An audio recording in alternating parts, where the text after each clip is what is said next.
Hello everyone, my name is Shreya and today I am going to tell you a story that I have made from CH sound words. So let's start.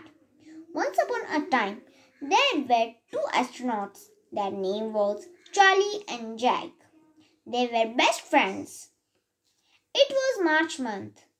One day, they were going to space, so they were planning and Charlie said, "We want to take sandwiches and fruits for traveling and some clothes in the spaceship."